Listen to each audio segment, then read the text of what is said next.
$2.2 billion. That's the price tag of one of the most dramatic political clashes between Donald Trump and America's most elite university, Harvard. When Trump's administration slashed Harvard's federal funding, critics said it was retaliation. Supporters said it was justice. But this week, a federal judge struck down those cuts, handing Harvard a stunning $2.2 billion victory. So what really happened here? Why was Harvard targeted in the first place? And what does this court decision mean for the balance of power between presidents, universities, and the law? Let's dive deep. This story goes back to Trump's first term. His administration repeatedly clashed with elite universities, especially those seen as liberal or anti-Trump. Harvard, of course, was at the center of it all. From immigration policies to diversity programs, Trump often accused elite schools of being political machines hiding behind academia. By 2023, the Trump administration announced sweeping federal budget cuts to higher education. The sharpest blow? Harvard University. Billions in federal research and grant money were withdrawn, effectively gutting major projects across medicine, climate science, and technology. For Trump supporters, this was payback. Why should elite schools that hate America get taxpayer money? They asked. But for critics, it was political retaliation, punishment aimed at silencing dissenting voices. Harvard did not take this lying down. The university filed a lawsuit, arguing that the cuts were not just unfair, but unconstitutional. Their case hinged on one major claim. The federal government cannot use taxpayer money as a weapon against political opponents. Legal scholars warned that if the cuts were allowed to stand, it would set a dangerous precedent. Future presidents could punish any institution that criticized them simply by cutting off federal funds.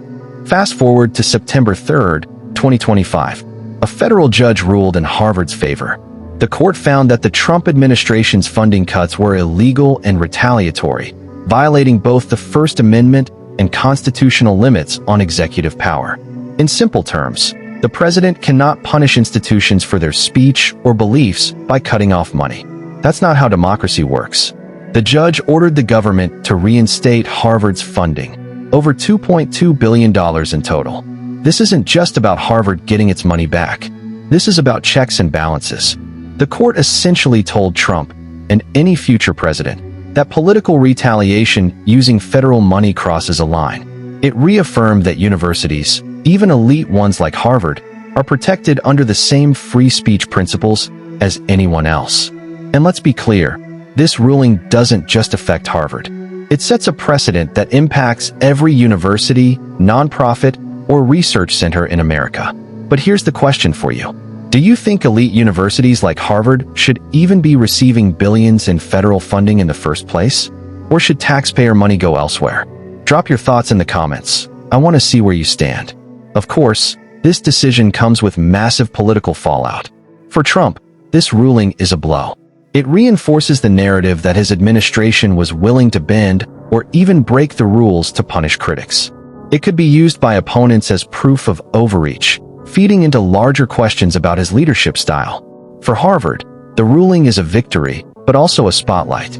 Universities across the U.S. are now in the debate over whether they're too dependent on federal money, and whether that money comes with political strings attached. This isn't the first time presidents have clashed with powerful institutions. In the 1970s, President Nixon used federal agencies to pressure universities and media outlets that criticized him. In the 1980s, Reagan's cuts to social programs were accused of targeting Democratic-leaning constituencies. Even in the 2000s, George W. Bush faced criticism for steering research funds away from climate science. But the scale of Trump's cuts, and the court's decision to reverse them, makes this battle one of the biggest in modern history. And there's another layer: global perception. Harvard isn't just an American university, it's a global brand.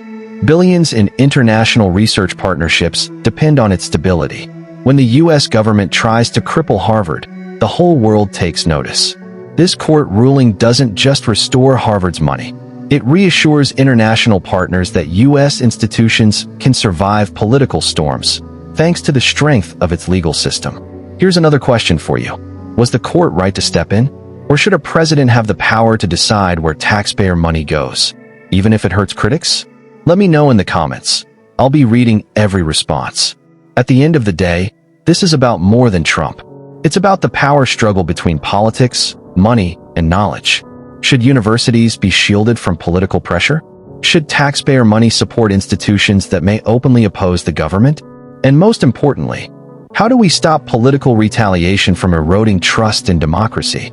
Because if funding can be weaponized today against Harvard, what's stopping it from being used tomorrow against your local school, your community program, or even your city? The truth is simple. $2.2 billion is more than money. It's a symbol of the ongoing clash between populism and elite institutions, between executive power and judicial limits, between politics and principle. The court may have spoken for now, but this story, like the battle between Trump and Harvard, is far from over.